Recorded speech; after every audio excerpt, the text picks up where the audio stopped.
పేరు కట్కం లక్ష్మణ్. నేను double bedroom వాసిని sir. మాకు గత కొన్ని రోజులుగా మోరీలు మొత్తం నిండిపోయి దుర్వాసన వేయాల్సింది సార్. స్నానాలు చేయక 3 రోజులు అవుతుంది సార్. మేము కనీసం బాత్రూమ్ పోదామన్నా నీళ్లు మళ్ళీ లోపలికే వస్తున్నాయని భయానికి లోటలు పట్టుకొని బయటకు పోతున్నాయి. మేము చెట్ల మడి పుట్ల మడి తిరుగుతున్నాయి. మేము పోగా మా ఆడవాళ్ళు ఇంటి ఆడవాళ్ళని కూడా బయటకు పంపించిన పరిస్థితులు వచ్చినాయి సార్. మాకు డబుల్ బెడ్రూమ్ ఇంట్లో ఉండి కూడా కనీసం ఒక్క అధికారి డేకులు వచ్చి పట్టించుకున్న పాపాన లేదు. మాకు దుర్వాసన వెళ్తుంది. డోర్లు పెట్టుకుని ఇంట్లో ఉంటున్నాము. పాములు, తేళ్లు, జ్వరాలు వచ్చి అంటున్నాము ఆల్రెడీ ఇంట్లో. మేము ఇట్లా వచ్చి అట్లా చూసిపోతారు అంతే. కానీ దీని మాకేందంటే తక్షణ పరిష్కారం కావాలి. మాకు డ్రైనేజ్ వ్యవస్థ మరీ ఘోరంగా ఉన్నది సార్ ఇక్కడ. అదేదో మనకు తక్షణ పరిష్కారం చేస్తే మేము చాలా సంతోషపడతాం సార్. మాకైతే నీళ్లు పోయినాయి, ఇండ్లు ఇచ్చిండ్రు అంటే మరి చూసిన వాళ్ళు లేరు. ఆ ఇండ్లకి నీళ్లు వచ్చినాయి, కాకపోతే ఆ ఇంట్లో కూడా చూడుండ్రి నీళ్లు వచ్చినాయి. పిల్లలు రోగాలు వచ్చి జ్వరాలు వచ్చి 3-4 రోజుల నుంచి తిండి లేదు, తికానే లేదు. మా బాధ ఏందో. నీళ్లు వస్తే ఏం లాభం? మోర్ల నీళ్ళు అని అట్నే ఉండవట్టే. స్నానాలు చేసుడు ఎక్కడ? గిన్నెలు బయట బట్టలు బయట ఇంట్లోకి వచ్చినాయి చూడు. నీళ్లు పోక బయట ఎట్లా చేయాలి? ఇల్లు ఎంగనే అయిపోయినా మరి చూడరా. ఏంది బాధలు ఎవరికి చెప్పని సరే తీయండి అంటారు. ఆడ పొక్కలు తీసానేమో వాళ్ళు మూసుకోవాలి, ఈడ పొక్కలు తీసా ఈడ మూసుకోవాలి.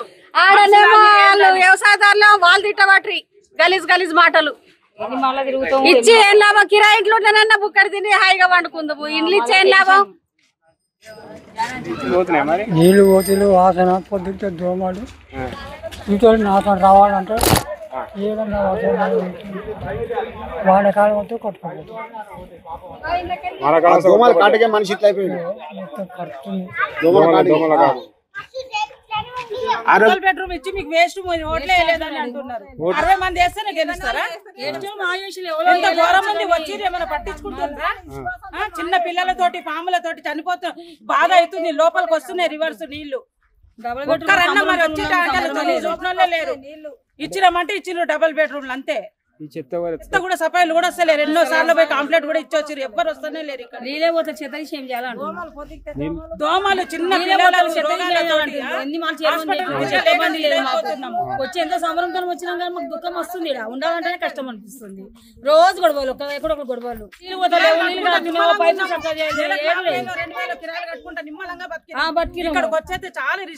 బయట వేసినట్టున్నాయి.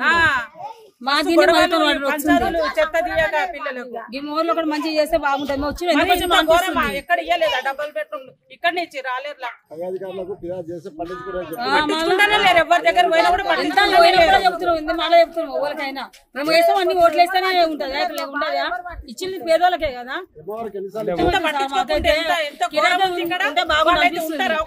నిమిషం కూడా నిలబడడానికి ఇట్లా ముక్కులు అక్కడ పెట్టుకున్నారు వాళ్ళు వచ్చి. నీళ్ళు పోక కిందికి పైపులన్నీ ఇదే అవి నీళ్ళు గారుతున్నాయి. పైపులు సరిగ్గా కలెక్షన్ లేక అట్లా కొంచెం గొడవలు అవుతున్నాయి. ఏది సరిగ్గా లేదు. ఇచ్చిర్రు అంతే.